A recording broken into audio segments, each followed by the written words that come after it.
یہ تو مجھے آپ کو بتانے کی ضرورت نہیں ہے کہ ہم کن مشکلات سے گزر رہے ہیں۔ آج میں آپ کو صرف ایک کہانی سناؤں گا۔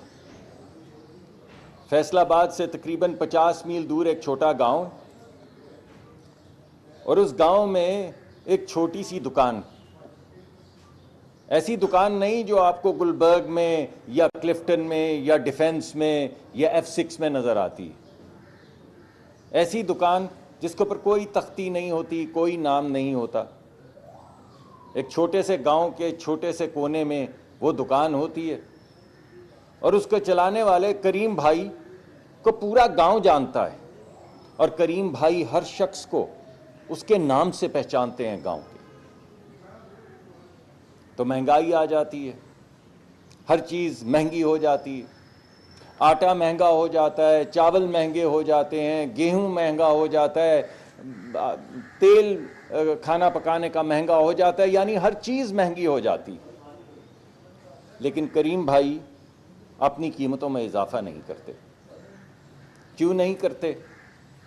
کہ جب وہ قیمتوں کے متعلق سوچتے ہیں تو ان کے ذہن میں وہ بیوہ آتی ہے جو روز آ کے آدھا کلو آٹا ان سے خریدتی ہے، کیونکہ 1 کلو آٹا خریدنے کی طاقت اس کے پاس نہیں۔ یا کریم بھائی کے ذہن میں وہ مزدور آتا ہے جو رات کو جب ڈیلی ویجز کے بعد دن دہاڑی لگا کے کمائی کر کے اس دکان پہ آتا ہے سودا خریدنے کے لیے، تو 3 مرتبہ وہ میلے کچلے نوٹ 3 مرتبہ گنتا ہے کہ کہیں زیادہ نہ چلے جائیں۔ تو کریم بھائی سوچتے ہیں کہ میں کیسے قیمت بڑھاؤں، تو وہ نہیں بڑھاتے۔ تو جب مہنگا خریدتے ہیں اور سستا بیچتے ہیں تو پیسے ختم ہو جاتے ہیں۔ تو پہلے وہ جو انہوں نے اپنے بچے کی اسکول کی فیس کے لیے پیسے رکھے ہوتے ہیں وہ ختم کرتے ہیں، پھر بیٹی کے بیاہ کے لیے جو پیسے رکھے ہوتے ہیں وہ ختم کرتے ہیں، پھر اپنے بھائی سے پیسے مستعار لیتے ہیں، پھر دور پار کے کسی رشتہ دار سے پیسے لیتے ہیں، اور آخر میں وہ ساہوکار جو 4-6% مہینے کے اوپر ان کو پیسے دے رہا ہوتا ہے اس سے پیسے لیتے ہیں، مگر قیمت نہیں بڑھاتے۔ تو ایک دن وہ آتا ہے جب کریم بھائی خاموشی سے ایک بڑا سا تالا اس چھوٹی سی دکان پہ لگا کے اسی دکان کے اندر ایک چارپائی پہ بیٹھ کے رونے لگتے ہیں، اور وہ بھی اس طریقے سے کہ ان کی بیوی کے ان کے بچوں کو پتہ نہ چلے۔ یہ میں آپ کو حکومت کی کسی پالیسی کا ذکر نہیں کر رہا ہوں، یہ میں آپ کو IMF پروگرام یا یہ والی پالیسی یا PDL یا یہ والا ریٹ یا وہ والا ریٹ، یہ میں آپ سے وہ بات نہیں کر رہا ہوں۔ میں آپ سے ایک حقیقت آپ کے سامنے رکھ رہا ہوں کہ کوئی آڑت ہو، کوئی چھوٹی کونے کی دکان ہو، کوئی گھر ہو یا کوئی ملک ہو، اگر آپ مہنگا خرید کے سستا بیچتے چلے جائیں گے تو بھائی آخر کب تک؟ ایک نہ ایک دن آئے گا کہ آپ کو موٹا سا تالا لگانا پڑے گا اور اپنی دکان کے اندر بیٹھ جائیں گے۔ 3-4 ہفتے ہو چکے ہیں، پورا خطہ جنگ اور آگ کے دھوئیں میں بالکل دھندلا چکا ہے۔ ماں سوا آگ کے، ماں سوا طوفان کے، ماں سوا میزائل کے، ماں سوا ڈرون کے، ماں سوا گرتی ہوئی مکانوں کی دھمک سے، ماں سوا اس کے آپ کو کچھ سنائی نہیں دیتا، آپ کو کچھ دکھائی نہیں دیتا۔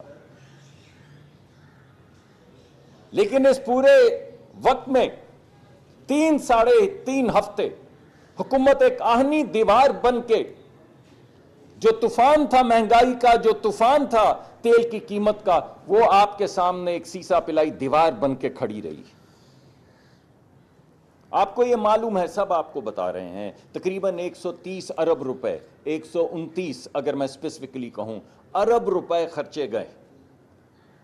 پچھلی حکومتوں کی طرح یہ نہیں کیا گیا کہ جیسے کریم بھائی بینکرپٹ ہو گئے تھے، ملک کو بینکرپٹ کر دیا جائے۔ یہ 130 ارب روپے اپنے ترقیاتی منصوبوں میں سے کاٹ کر دیے گئے عوام کو، اور وہ چھوٹے چھوٹے جو آپ کے سامنے وزیر اعظم نے کے حکم کے ذریعے ہم پیش کرتے رہے، وہ چھوٹے چھوٹے حقیر نذرانے، چاہے وہ وزراء کی تنخواہ تھی، چاہے وہ 50% پیٹرول میں کٹوتی تھی، چاہے وہ 60% گاڑیوں کا تالا لگا کے بند کر دینا تھا، مگر ایک ایک پیسہ جو خرچ کیا گیا وہ بچت سے خرچ کیا گیا، ارسپانسبلٹی سے خرچ نہیں کیا گیا۔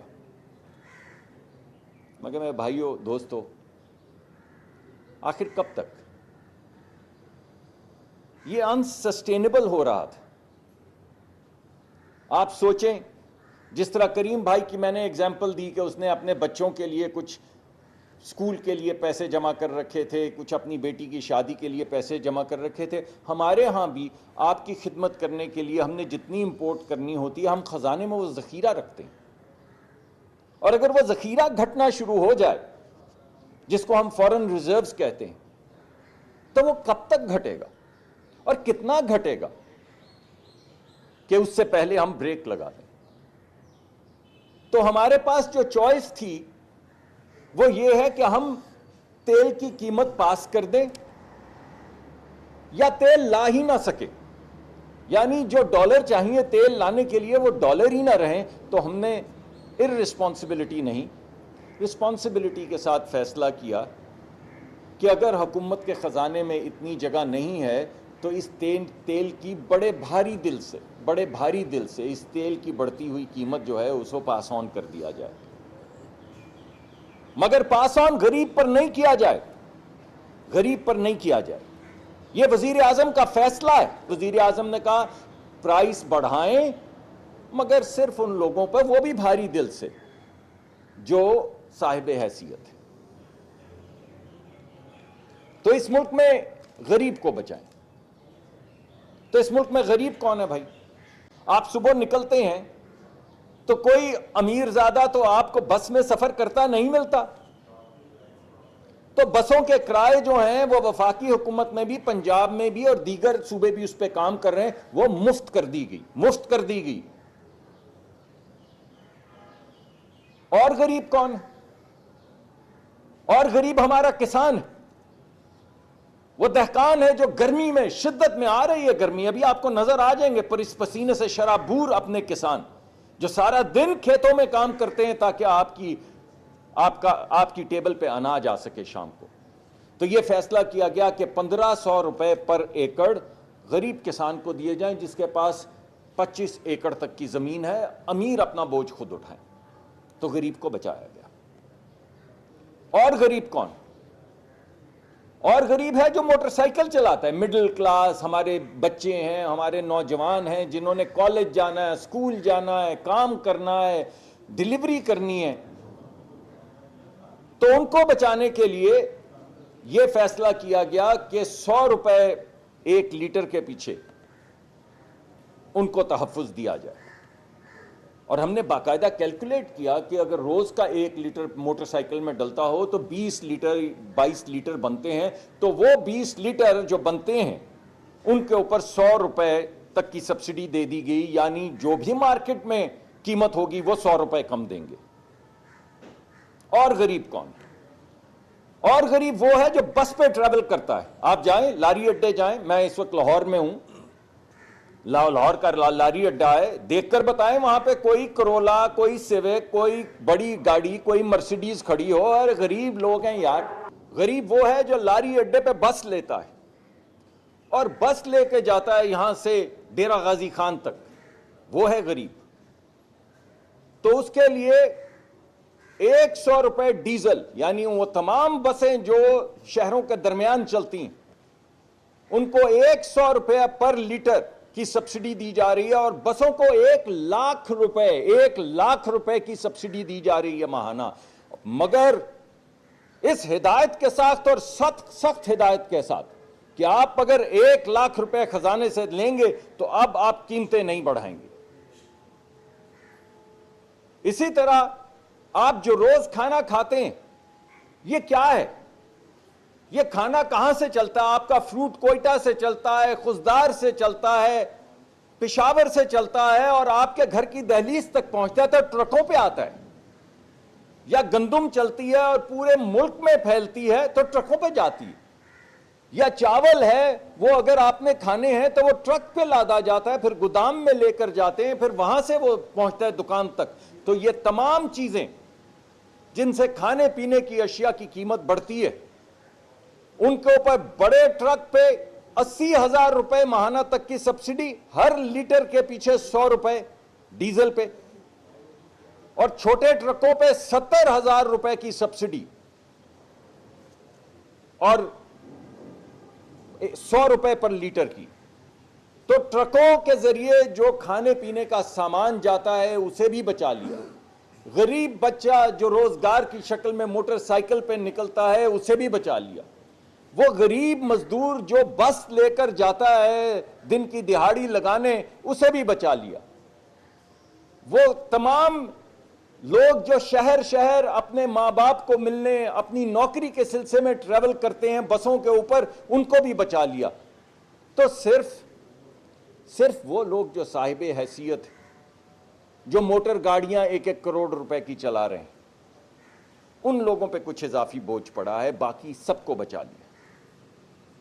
پرسوں تک یہ بات سامنے آئی کہ آپ نے غریب کو تو بچا لیا، چلے مانتے ہیں، چلے آپ نے موٹر سائیکل والے لوور مڈل کلاس کو بھی بچا لیا، مانتے ہیں، مگر مڈل کلاس کا کیا ہوگا؟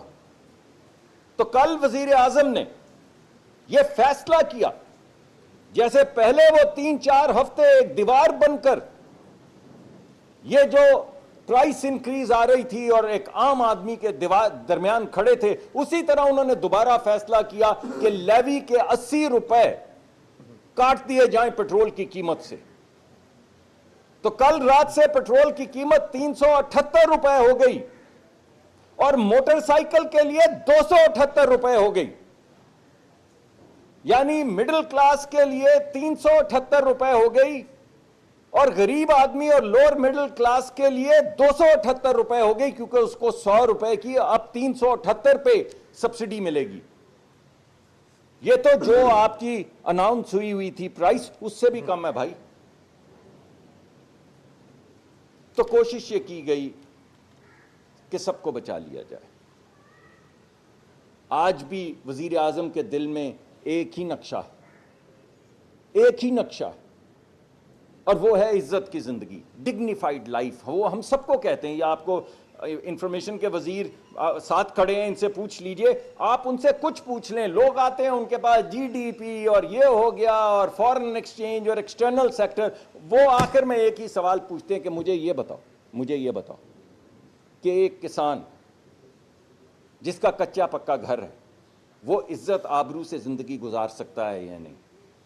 ایک مزدور جو ادھر سٹیل مل بادامی باغ میں کام کر رہا ہے، دوموریا پل کے ساتھ رہتا ہے گڑی شاؤ میں، وہ اپنے ماں باپ کو ہسپتال لے جا سکتا ہے یا نہیں؟ وہ اپنے بچوں کو سکول میں بھیج سکتا ہے یا نہیں؟ اور اگر تمہاری یہ تمام جارگن کے پیچھے وہ عزت کی زندگی گزار سکتے ہیں تو میں تمہارے ساتھ ہوں. بس یہی کوشش جاری ہے. اسی کوشش کو آگے بڑھانے کے لیے بین الاقوامی سطح پہ آج بھی، اگرچہ آپ کو معلوم ہے کہ جنگوں میں سخت باتیں ہوتی ہیں، لیکن ہماری کوشش یہی ہے اپنے بچوں کے لیے، خطے کے بچوں کے لیے، عالمی امن کے لیے، کہ ہم اپنی کوشش جاری رکھیں. تو جاری ہے. یہ کل میں 1-2 لوگوں نے پوچھا کہ وہ کیا ہوا جو ڈپلومیسی چل رہی تھی، جاری ہے، روز جاری ہے. ہماری پوری کوشش ہے اور جب تک جنگ کے یہ بادل چھٹ نہیں جائیں گے ہم ڈٹے رہیں گے اور انشاءاللہ یہ جو انٹرنیشنل ڈپلومیسی ہے یہ کرتے چلے جائیں گے. ہم کنزرویشن بھی کریں گے. یہ پٹرول آپ دن میں 3 دفعہ گاڑی بھیجتے ہیں، 3 دفعہ پٹرول جلاتے ہیں. خدارہ رک جائیں، خدارہ جب آپ اپنا کمرہ چھوڑیں تو بتی بجھا دیں. یہ آپ کا اب قومی فریضہ ہے. اور وزیر اعظم نے یہ نہیں کہا کہ آپ بتی بجھا دیں. کل آپ نے دیکھا انہوں نے بتایا کہ میں نے بغیر وزراء سے پوچھے یہ کہا ہے کہ کابینہ کی 2 مہینے نہیں 6 مہینے کی تنخواہ، چاہے وہ ایک قطرہ ہو، ایک قطرہ، وہ قطرہ ہم قومی خزانے میں ڈالتے ہیں. تو بھائی وہ قطرہ ہی ہے، قطرے سے بھی کم ہے، مگر ایک لائٹ بجھانے سے تو زیادہ ہے، ایک پھیرا مارکیٹ کا چکر لگانے سے تو زیادہ ہے. تو آپ بھی ایک قطرہ ڈال دیں. یہی قطرہ قطرہ دریا بنے گا اور اسی دریا کے اندر انشاءاللہ ہم ترقی کا سفر جاری رکھیں گے.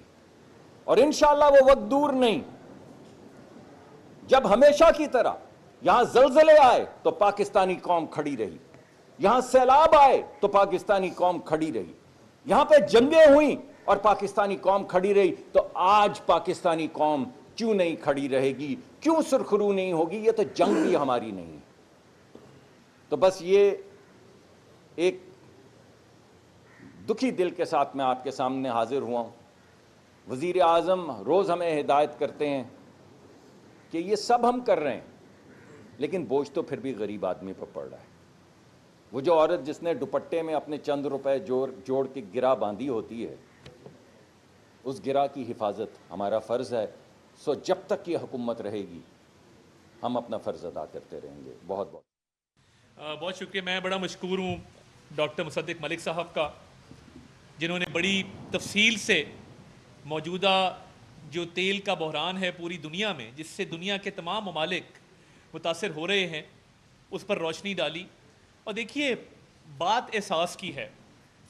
بنیادی بات یہ ہے کہ وزیر اعظم نے پہلے دن سے ہمیں تب جگایا، تمام متعلقہ وزارتوں کو، کہ جب یہ کشیدگی ابھی شروع ہو رہی تھی، اور انہوں نے کہا کہ میں قطعاً یہ برداشت نہیں کروں گا کہ میرے ملک کا کسان، میرے ملک کا محنت کش، میرے ملک کا نوکری پیشہ، میرے ملک کی ایک خاتون جو صبح گھر سے نکلتی ہے اور نوکری پر جاتی ہے، میرے ملک کا وہ نوجوان جو سارا دن اپنے بیمار ماں باپ کی دوائی کا انتظام کرنے کے لیے رزق حلال کماتا ہے، میں یہ نہیں کبھی برداشت کروں گا کہ ان کے لیے ملک میں تیل کی قلت ہو۔ اور الحمدللہ آپ نے دیکھا کہ پورے خطے میں تیل کی قلت ہوئی۔ ہمارے مشرقی ہمسائے کو ہی لے لیجئے، لائنیں لگی ہیں پیٹرول پمپوں کے اوپر، پیٹرول دستیاب نہیں ہے۔ تو یہ ایک حکمت عملی تھی، یہ ایک درد تھا، یہ ایک احساس تھا، جس کے تحت جہاں جہاں سے ہو سکا آپ کے لیے ایندھن کا، پیٹرول کا، ڈیزل کا بندوبست کیا گیا۔ اور ہمارے پورٹس، سوشل میڈیا پہ وہ کلپس چلے کہ عید کے دنوں میں بحری جہازوں کی لائنیں لگی ہیں ہمارے پورٹس کے اوپر، اور انہوں نے کہا کہ جہاں سے بھی بندوبست ہوتا ہے، جہاں 2 جہاز اسٹریٹ آف ہرمز کے ذریعے آئے، ایران کے تھرو آئے، وہاں پہ اسٹریٹ آف ہرمز کے باہر سے ریڈ سی کے اوپر جہاں سے انتظام ہو سکا، وہ چاہے یو اے ای کے اندر فجیرہ ہو، وہ چاہے سعودی عربیہ کے اندر یمبو ہو، وہاں سے بھی تیل کا بندوبست کیا گیا۔ اور پورے پاکستان میں الحمدللہ اللہ تعالیٰ کے فضل سے، کیونکہ وزیر اعظم نے ایک پروایکٹیو اپروچ اپنائی اور بر وقت اس کا نوٹس لیا، کہیں پر قلت پیدا نہیں ہوئی۔